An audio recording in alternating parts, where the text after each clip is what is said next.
അപ്പോൾ ഇന്നലെ നമ്മുടെ രാജുവേട്ടൻ്റെ ബർത്ത്ഡേ ആയിട്ട് ഇന്നലെ ഖലീഫയുടെ ഒരു ചെറിയ ഗ്ലിംസ് ഇറങ്ങിയിട്ടുണ്ടെന്ന് അവർ ഇന്ത്യയിൽ മാത്രം നടക്കുന്ന ഒരു പ്രത്യാഘാതമല്ല എന്തോ ബർത്ത്ഡേ റിലീസുകൾ. ബർത്ത്ഡേക്ക് സ്പെഷ്യൽ സാധനങ്ങൾ വിദേശത്തില്ലേ, ഹോളിവുഡ് പടത്തിലൊന്നും ആണോ? സോ അപ്പോൾ നമ്മുടെ രാജുവേട്ടൻ്റെ ഏറ്റവും പുതിയ സിനിമ ആയിട്ടുള്ള ഖലീഫ വൈശാഖാണ് ഡയറക്റ്റ് ചെയ്യുന്നത്. ജിനു എബ്രഹാമാണ് റൈറ്റർ. ജിനുവിൻ്റെ ലാസ്റ്റ് പടം കടുവയാണ് പുള്ളി അവസാനം എഴുതിയിരിക്കുന്ന പടം. വൈശാഖിൻ്റെ ലാസ്റ്റ് പടം മറ്റേ മോൺസ്റ്റർ അല്ലേ? ടർബോ. ഓക്കെ. അപ്പോൾ അവർ രണ്ടുപേരുടെ ഉള്ളൊരു ഇതാണ് അതിൻ്റെ ഇത് കാണാം. ഇന്നലെ ആക്ച്വലി ഇറങ്ങിയതാണ്. നമ്മളിത് ഇന്നലെ റിയാക്ട് ചെയ്യണമെന്ന് വെച്ചിരുന്നപ്പോഴാണ് ഇന്നലെ ഒരു ചെറിയ ആക്സിഡൻറ്റ് പറ്റിയിട്ട് നമ്മുടെ കുറച്ച് പ്രശ്നമുണ്ടായിരുന്നു. അപ്പോൾ അതുകൊണ്ട് ഇന്നാണ് നമ്മൾ സമയം കിട്ടിയത്. അതെ, ഇന്നാണ് സമയം കിട്ടിയത്. സോ നമ്മൾ ഇന്നത് റിയാക്ട് ചെയ്യാൻ പോവുകയാണ് സുഹൃത്തുക്കളെ. അപ്പം നമുക്ക് ഖലീഫയുടെ ഗ്ലിംസ് കാണാം. ജിനു എബ്രഹാം ഇന്നോവേഷൻ പ്രൊഡക്ഷനാണ്, അതോ അനമോഫിക്കാണ്? കോഹ്ലി റീമേക്ക് ആണോ? ഗോൾഡ് അതിനകത്ത് ഉപയോഗിച്ചില്ലേ, അത് ഉപയോഗിക്കട്ടെ അല്ലേ?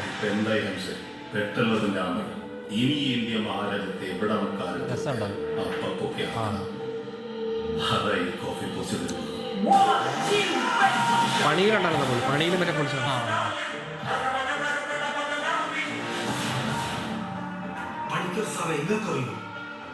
ഈ നാട്ടിൽ എങ്ങനെ കൊഫെ പോസ്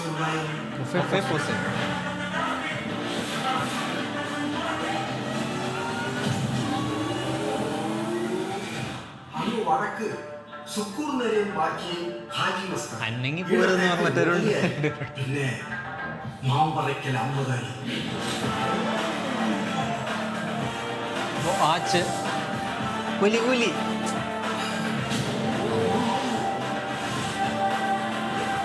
ചോക്ലേറ്റിലൊക്കെ പോകുന്നുണ്ട്. ഈ നാലാളെയും കൊണ്ട് ശരിക്കും വെള്ളം കുടിച്ചു പോയിരുന്നു മിസ്സസ് ഗാന്ധി. അങ്ങനെ ഒരു 74 പാർലമെന്റ് കൊഫെ പോസ പാസ്സാക്കുന്നത്. നിയമം തോന്നുന്നു. എന്നിട്ട് ആ പോസയിൽ ഒരു അരമണിക്കൂർ അമ്മദാനിനെ പിടിച്ച് ഇറക്കുന്നത് ഓരെ കൊണ്ടായിട്ടില്ല സാർ. ആ അമ്മദാനിന്റെ പേര് കൂടിയാവോൻ ആമിർ. സാറൊന്ന് ശ്രമിച്ചു നോക്കും ആമിർ അലീനെ കൂട്ടാൻ. അപ്പ കാണാം മമ്പറം പള്ളിയിലെ ഉറൂസ് എന്ന് പറഞ്ഞ ഫെസ്റ്റിവൽ അതല്ലേ?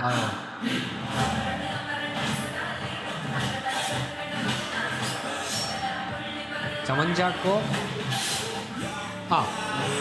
ജിക്സ് ജോമോൻ അതാണ്.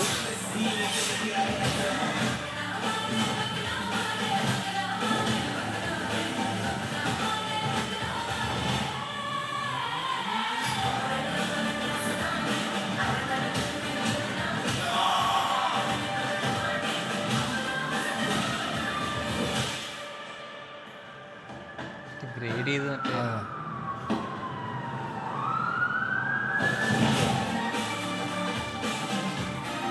കൊള്ളാം.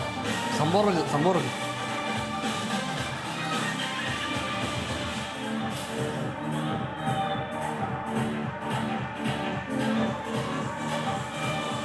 യാനിക് ബെന്നാണ് ഫൈറ്റ് ചെയ്തേക്കുന്നത് കേട്ടോ. അപ്പോൾ ലോകയ്ക്കകത്ത് അതല്ലേ പുള്ളി ലാസ്റ്റ് ചെയ്തത്? അല്ലല്ല, ലോകയല്ല, പുള്ളി ഐഡന്റിറ്റി. ലോക ചെയ്തേക്കുന്നത്. ഇത് മറ്റേ ശ്രീകുമാർ അല്ലേ ഗ്രേഡിങ് ആണെന്ന് തോന്നുന്നു, അറിയില്ല. ജോമോനാണ് ക്യാമറ ചെയ്തിരിക്കുന്നത്. അവർ തമ്മിലായിരുന്നു. പുള്ളി ക്യാമറ ചെയ്യുന്നു എന്ന് പറയുമ്പോൾ തന്നെ ഒരു ഇൻ്റർനാഷണൽ ലുക്കിലേക്ക് കൊണ്ടുവരും അല്ലേ? അതെന്താണ്, അതെങ്ങനെയാണ് നമ്മൾ അച്ചീവ് ചെയ്യാൻ പറ്റുന്നത്? പുള്ളി അപ്പുറത്ത് പോയി പഠിച്ചല്ലേ, പുള്ളിക്കല്ലേ അറിയത്തുള്ളൂ. അതാണ് ഞാൻ എപ്പോഴും അല്ലേ, അതായത് ജോമോൻ ടി ജോണാണ് ക്യാമറ എന്ന് പറഞ്ഞാൽ തന്നെ ഇൻ്റർനാഷണൽ ലുക്ക് അവർ കൊടുക്കുകയാണ്. അതിലേക്ക് എത്തുകയാണ് സിനിമ ഓൾറെഡി തന്നെ. പക്ഷേ വൈശാഖിന് ഇതിനു മുമ്പുള്ള പടങ്ങളെല്ലാം കുറച്ചുകൂടെ ഇത്ര ഇങ്ങനല്ല, ഇത് കുറെ കൂടെ ഒരു നാടൻ വൈബ് ഉള്ള പടമാണ് കൂടുതലും. പടത്തിൽ നാടൻ വൈബ് ഉണ്ട്. ഈ ഇതിനകത്ത് കുറച്ച് വെറൈറ്റി കുറച്ച് സാധനങ്ങളുണ്ടായിരുന്നു നമ്മുടെ നമുക്കുടെ പടത്തിൽ. ഇതിനു മുമ്പ് വൈശാഖിന്റെ ടർബോ കുറച്ച് ആക്ഷൻ സീനിലെ കുറച്ച് ക്യാമറയിലെ കുറച്ച് പരിപാടി നടത്തി. അത് ജോമനാണ് ചെയ്തിരിക്കുന്നത്. ജോമനല്ല, ഞാൻ പറയുന്നത് വൈശാഖിന്റെ പടത്തിന്റെ കാര്യം. അല്ല, ആക്ഷൻ വൈശാഖിൻ്റെ പടത്തിൻ്റെ പ്രത്യേകത തന്നെ ആക്ഷൻ സീക്വൻസുകളാണ് പുള്ളിയുടെ ഹൈലൈറ്റ്. പടത്തിൽ പുലിമുരുകൻ എടുത്താൽ എല്ലാ സിനിമയിലും ആക്ഷൻ സീക്വൻസുകൾ ഉണ്ടാക്കുന്നതിലാണ് പുള്ളിക്ക് ഭയങ്കര സന്തോഷം. അപ്പോൾ യാനിക് ബെൻ ഫൈറ്റൊക്കെ ചെയ്യാൻ വരുമ്പോഴേ തന്നെ കുറച്ചുകൂടെ ഗ്രൗണ്ടഡ് ആയിട്ട് നിന്നുകൊണ്ട് എന്നാൽ കുറച്ച് ഈ ഹോളിവുഡ് സ്റ്റൈൽ ഇടി എന്ന് പറയുന്ന സംഭവം ഉണ്ടല്ലോ, ഈ ഹാൻഡ് ടു ഹാൻഡ് കോമ്പാക്റ്റും പരിപാടി. എനിക്ക് ഈ കുറെ കൂടി ഈ നായകനെ ഇതൊക്കെ പുല്ലാട എന്നുള്ള ലൈൻ അല്ലാതെ നായകനും ഇതിനകത്ത് ഇൻവോൾവ് ആണ്, ഇട്ടിക്കണം നായകൻ. ആ ലൈൻ സാധനമാണ് കുറച്ചുകൂടെ കാണാൻ ആഗ്രഹം. ഇതിനകത്ത് ഇപ്പോൾ ഇത് കണ്ടിട്ട് കുറച്ച് രസമുണ്ട്, പരിപാടി എന്തോ ഉണ്ട്, നല്ല ഒരു നല്ലൊരു ഇത് കാണാൻ പറ്റുമെന്ന് തോന്നുന്നു. എനിക്ക് ഭയങ്കര ഇഷ്ടമാണ്. അതായത് എസ്പെഷ്യലി പൃഥ്വിരാജ് എന്ന നടനെ അദ്ദേഹത്തിൻ്റെ ആക്ഷൻ പരിവേഷണത്തിലുള്ള പടങ്ങളെല്ലാം എനിക്ക് ഭയങ്കര ഇഷ്ടമാണ്. കാരണം ഞാൻ എപ്പോഴും പറയാറുണ്ട്, ഏത് കഥ പറഞ്ഞാലും എൻ്റെ ഫ്രണ്ട്സിനെ കളിയാക്കും, ആരാ നായകനായിട്ട് അവതരിക്കുന്നത്, രാജുവേട്ടനാണ്. അതായത് ആക്ഷൻ പടമാണ്. നമ്മൾ ഒരു ആക്ഷൻ പടത്തിൻ്റെ ഐഡിയ നമ്മൾ പറഞ്ഞാൽ ഇത് കഥ കേൾക്കുമ്പോൾ ഒരാൾ ചോദിക്കും, എടാ അപ്പോൾ നമ്മൾ ആരെയാണ് നമ്മൾ മനസ്സിൽ കാണണം ചോദിച്ചു കഴിഞ്ഞാൽ ഒറ്റ പേരുള്ളൂ, രാജുവേട്ടൻ. ഇതുവരെ ഞാൻ കഥ പറഞ്ഞ ആക്ഷൻ പടത്തിലെല്ലാം ഒരേ ഒരു നായകനുള്ളത് രാജുവേട്ടനാണ്. അതാണ് ഞാൻ എപ്പോഴും എനിക്ക് എപ്പോഴും പുള്ളി ആക്ഷൻ പടം ചെയ്യുന്നത് കാണാൻ ഭയങ്കര ഇഷ്ടമാണ്. പുള്ളിയുടെ അത് ഭയങ്കര ഇഷ്ടമാണ്. അപ്പോൾ അത് ഈ സ്റ്റൈൽ ഇതിനു മുമ്പ് ചെയ്തത് മാർക്കോ അല്ലാന്ന് തോന്നുന്നില്ല, ഈ ഒരു ഇന്റർനാഷണൽ ലുക്ക് ഓഫ് ലുക്ക്. അത് പിന്നെ മാർക്കോ നമ്മുടെ നാട്ടിൽ നടക്കുന്നത്, ഇത് ഫുള്ള് പുറത്താണ്. ലണ്ടനല്ലേ ബൂത്ത്, മറ്റേ ലണ്ടൻ ബൂത്ത് അല്ലേ? എനിക്കറിയില്ല, ലണ്ടനാണോ അത്ര വിവരമില്ല എനിക്ക്. അല്ല മറ്റേ ആ ഒരു ടെലിഫോൺ ബൂത്ത് കണ്ടു ഞാൻ, അതൊന്നും നോട്ടീസ് ചെയ്തില്ല. അപ്പൊ അതൊക്കെ അവിടെയാണ്, ലണ്ടനോ പാരീസോ എനിക്ക് കൃത്യമായിട്ട്. അതായത് മൊത്തത്തില് മ്യൂസിക് കേട്ടോണ്ട് നമ്മുടെ അടുത്ത് നല്ല രസമുണ്ടല്ലോ നിങ്ങളുടെ ജെയ്ക്സ് ബിജോയ്. എനിക്ക് മറ്റേ കുറച്ച് മലയാളത്തിലെ എന്താ പീക്ക് ഒരു തിയേറ്റർ മൊമെന്റ് ഉണ്ടാക്കാനുള്ള മെയിൻ ആളാണ് ജെയ്ക്സ് ബിജോയ്. 1-2 ആൽബംസ് ഇറങ്ങിയില്ലേ ഈ ഒരു അറബിക് സ്റ്റൈലുള്ള കുറച്ച് ആൽബംസ് റിലീസ് ആയിരുന്നു നമ്മുടെ. ഞാൻ വെച്ച് പുള്ളി ഇപ്പൊ പാട്ട് പാടും, നമ്മുടെ ഡബ്സി എന്ന് പറഞ്ഞ പുള്ളിയുടെ കുറച്ച് ആൽബംസ് ഇവിടെ ഇറങ്ങിയില്ലേ, അതിന്റെയൊക്കെ ഒരു മ്യൂസിക്കാലിറ്റീസ്. ഇവർ 4 പേര് ഒരുമിച്ച് ഒരു റാപ്പ് ഒക്കെ കൂടെ ചേർന്നൊരു ആൽബം ഇറങ്ങിയാണ്. ഇതിലിപ്പോ ഈ അറബിക് വന്നോണ്ട് അല്ല കോപ്പിയുടെ ഒന്നല്ല, കുറച്ചായിട്ട് നമ്മൾ ഇങ്ങനത്തെ ടൈപ്പ് സാധനം കേൾക്കുന്നുള്ളൂ. അത് അറബിക് ഇപ്പോൾ ഏറ്റവും നല്ല എന്താ പറയുക, ഒരു ബാക്ക്ഗ്രൗണ്ട് സ്കോർ ആയാലും ശരി, സോങ്ങും ഒരു മലയാളത്തിൽ ജെയ്ക്സ് ബിജോയെ ഒരു പ്രോജക്റ്റിനകത്ത് ഇൻവോൾവ് ചെയ്യിക്കുമ്പോൾ തന്നെ കുറേ ആൾക്കാർ സാറ്റിസ്ഫൈഡ് ആയി. ഓക്കെ, ജെയ്ക്സ് വരുമ്പോൾ നമ്മൾ തിയേറ്ററിൽ പോയിരുന്നാൽ നമുക്ക് കുറച്ച് സംഭവം കിട്ടും. അല്ല ഇവരൊക്കെ വീണ്ടും ഒന്നിക്കാണല്ലോ, ചമൻ ചാക്കോ,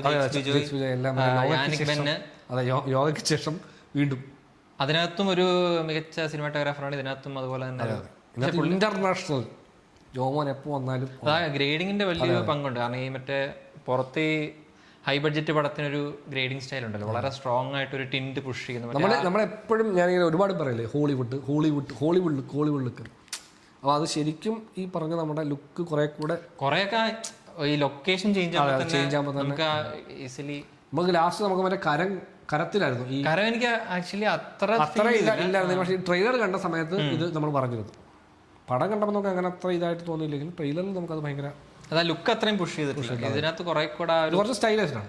ആ സീനിനകത്തൊക്കെ ഒരു ടിൻറ്റിന്റെ ഇതാണ്, ആ ഒരു ബസിന്റെ ആണെങ്കിലും ആ ഗ്ലാസ് ഒക്കെ സെപ്പറേറ്റ് ഇവര് ടിൻറ്റ് ചെയ്ത് ഗോൾഡ് കളർ ഇവര് ത്രൂ ഔട്ട്.